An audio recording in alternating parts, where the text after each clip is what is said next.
Alam nyo ba mga kaibigan, na kung talagang ipapatupad nila talaga yung batas, bawal na pong gamitin yung ganitong plaka.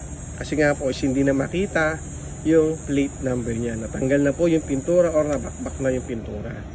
Kung mahigpit po sila, ay maaari po itong magkaroon ng violation, magkaroon po ng ticket at maaari tayong magmulta. Kapag ganito na po yung ating plaka, pwede na po tayong mag-request ng bago sa LTO.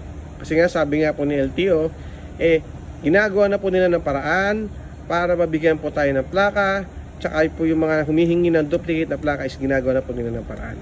Kasi sa June 2026, lahat daw po ay mabibigyan na ng plaka at magkakaroon na ng plaka.